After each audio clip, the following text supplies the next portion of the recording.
2015 के नतीजे निकले थे, उस वक्त ये कलम दवात वाले ये बीजेपी के साथ बात कर रहे थे।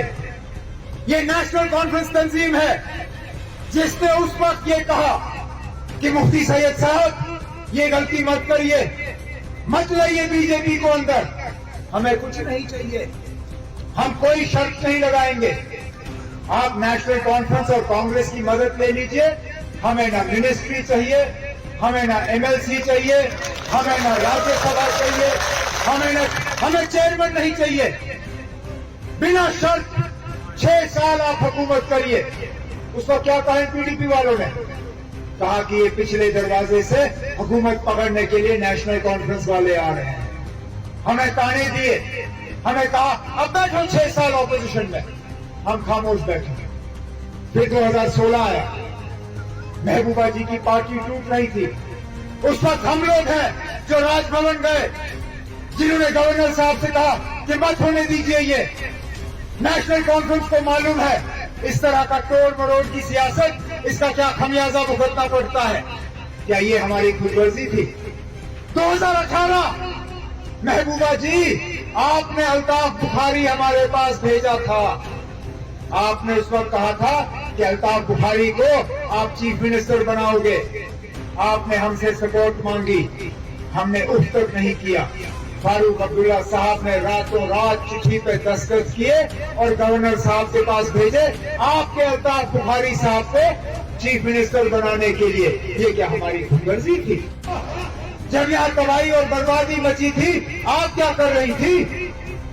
जब आपके पास मौका था यहाँ के लोगों के जज्बात की तर्जुमानी करने के लिए, आप किनकी तर्जुमानी कर रहे थी? हमें मालूम है।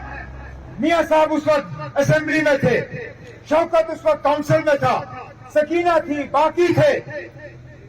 मुझे आपकी तकरीरें याद हैं, आप थकती नहीं थी जनाब मोदी साहब की तारीफ करते करते। रिकॉर्ड गवाह है आपकी एक एक तकरीर मुझे याद है, जो आपने असेंबली में हमारे सामने की, जो आपने काउंसिल में इनके सामने की, जिसमें आपने ये कहा कश्मीरियों को कि अगर एक आदमी है इस दुनिया में जो हमारे मसले हल कर सकता है, उसका नाम नरेंद्र मोदी है। तो किए मसले हल? मिला कुछ हमें? तबाही और बर्बादी के अलावा क्या मिला? हमारी शनाख्त, हमारी पहचान, हमारा वकार, हमारा वजूद, सारा कुछ तहस नहस हुआ। आज हमसे पूछा जाता है कि 370 में लोगों को क्या दिया? चले नाम और कुछ नहीं दिया, लेकिन इस 370 के तहत जनाब बाबा कौम शेर कश्मीर शेख मोहम्मद अब्दुल्ला ने यहाँ के लोगों को जमीन के मालिकाना हक दिए। ये पूरे मुल्क में और कहीं नहीं हुआ, सिवाय जम्मू कश्मीर में। आज उन्हीं जमीनों को खतरा है, आज उन्हीं जमीनों को खतरा है। अब हम हाईवे के खिलाफ नहीं हैं, हम रेलवे के खिलाफ नहीं हैं, हमारा मुस्तकबिल जुड़ा हुआ है। आपको उन्हीं जमीनों से हमारी रेल ले जानी होती है। आप क्या 10 उन ताकतों के खिलाफ लड़ रही है जो मुल्क भर में जहर भरने की कोशिश करते हैं, जिनकी मुकम्मल कोशिश है कि नफरत पैदा हो, कि खौफ पैदा हो, लोगों को डराया जाए। हमारी कोई मजबूरी नहीं थी कि हम इंडिया उस अलायंस में शामिल हैं, हमारी कोई मजबूरी नहीं थी कि हम कांग्रेस के साथ या बाकियों के साथ मिलकर ये लड़ाई लड़ें। लेकिन लड़ने का फैसला हमने इसलिए लिया क्योंकि हमें हालात का जो है उसका अंदाजा था, हालात से जो हमें खतरा था, हमें उस चीज का अंदाजा था। हम इस अलायंस में या पीएजीडी में सीट के लिए नहीं आए थे, हमारा मकसद सीट हासिल करना नहीं था।